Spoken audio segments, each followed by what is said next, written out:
Assalaamu calaykum waraxmatullaahi wabarakaatu daawadayaal meel kastoo aad joogtaan kusoo dhawaada warka janalka Goobweyn Media qodobada aan idinku haynana waxaa ka mid ah golaha shacabka oo maanta yeelanaya kulan xasaasi ah ciidamo horle oo la dhigay kantaroolada laga soo galo madaxtooyada Villa Soomaaliya Sheekh Shariif oo sheegay in farmaajo uu doonayo muddo kordhin ugana digay Rooble oo la kulmay laamaha ammaanka ee dowladda federaalka Soomaaliya si ay u adkeeyaan arrimaha ammaanka bisha barakaysan ee Ramadaan iyo xuska maalinta ciidanka xoogga dalka oo maanta ku beegan qodobadaas iyo qodobo kale aad u xiiso badan ayaad ku dhageysan doontaan warka janalka Goobweyn Media ku bilowna xildhibaanada golaha shacabka ayaa waxaa la filayaa in maanta oo Isniin ah inay yeeshaan kulan xasaasi ah oo ku saabsan kaas oo la sheegay in laga damacsan yahay in muddada lagu kordhiyo hay'adaha dowladda gudoomiyaha golaha shacabka ayaa xalay xilli dambe waxa xildhibaanada ay u direen fariin ku saabsan inuu jiro kulanka golaha shacabka isla markaana la hor keenayo mooshin ku saabsan arrimaha doorashooyinka xildhibaan Maxamed Idriis Ganay oo ka mid ah xildhibaanada mucaaradka ayaa sheegay in gudoomiyaha golaha shacabka uu dhowr jeer si cad u sheegay in haddii la isku afgaran waayo kulanka afisyoone in ay golaha shacabka muddo kordhin u samayn doonaan hay'adaha dowladda waxa uu ku eedeeyay gudoomiyaha golaha shacabka in uu noqday hubka kaliya madaxweyne farmaajo uu u isticmaalayo ku baabi'inta dastuurka iyo iska horkeenista ummadda Soomaaliyeed waa sida uu hadalka u dhigay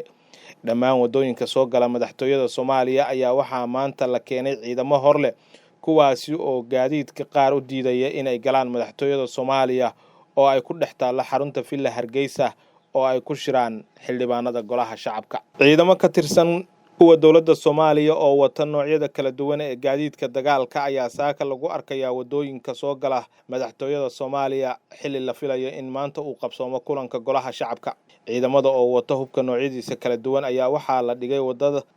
dhigay wadada ka timaada dabka ee gasha madaxtooyada wadada isgoyska ceelgaabta iyo tantaalada daljirka dahsoon ciidamada ayaa waxa ay baaritaano kala duwan ay ka sameynayaan gaadiidka noocyadiisa kala duwan iyagoo qaarkood u diidaya in ay galaan halka dadka lugeynayana iyadoo qudhooda laga soo celinayo inay jidadkaasi ay isticmaalaan xildhibaano ka tirsan golaha shacabka ayaa waxa ay sheegayaan in ujeedku tahay sidii si awood ah loogu meel marin lahaa muddo kordhin hay'adaha kala duwan ee dowladda federaalka oo ugu horeeya xafiiska madaxweynaha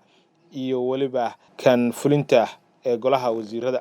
kulankan maanta ee golaha shacabka ayaa ah mid xasaasi ah oo looga hadlayo arrimaha doorashooyinka maadaama wali aan wax heshiis rasmi ah aan laga gaarin arrimaha doorashooyinka Soomaaliya ra'iisul wasaaraha ayaa laamaha ammaanka ee kala duwan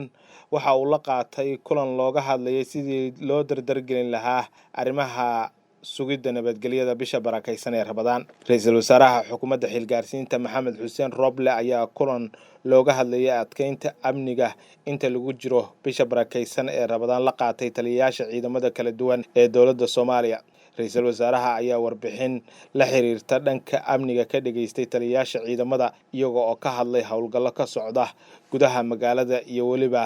kuwa ka socda dhinaca banaanka Rooble ayaa ku amray taliyayaasha in ay dardargeliyaan howlaha amniga qaasatan magaalada Muqdisho isla markaana ay wada shaqeeyaan shacabka iyo waliba hay'adaha ku howlan sugidda amniga kulankan ra'iisul wasaaraha xukuumadda xilgaarsiinta iyo taliyayaasha ciidamada ayaa ujeedkiisu ahaa sidii ciidamada dowladda ay u muujin lahaayeen feejignaan dhanka amniga ah bisha barakaysan ee Ramadaan maadaama al-shabaab ay qaadaan weeraro ay ku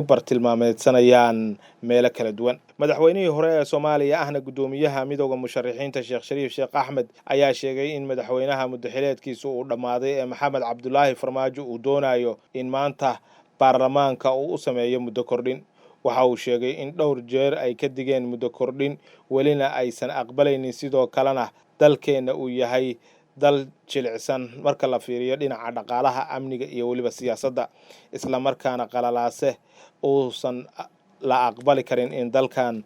uu ka dhaco waxa aan ka digaynaa isku day kasta oo lagu doonayo muddo kordhin sharci darro ah maadaama waqtigii uu ka dhacay madaxweynaha golayaasha sharci dejinta ee dowladda dhexe waxaa kaloo nasiib darro ah iyadoo ay ku beegan tahay munaasabadda ciidanka xoogga dalka ee 12 Abriil in madaxtooyada Soomaaliya ay isku dayayso in ay ku boobto awoodda ciidanka muddo kordhin aan sharci ahayn taasi oo keenaysa in dib loogu laabto ayuu dariiqii xumaa ee laga yimid. waa sida uu hadalka u dhigay. hadalka madaxweynihii hore ee Soomaaliya Sheekh Shariif Sheekh Axmed ayaa imaanaya xilli maanta golaha shacabka ay yeelanayaan kulan looga doodayo arrimaha doorashooyinka, kaasi oo dad badan ay sheegayaan in laga damacsan yahay muddo kordhin.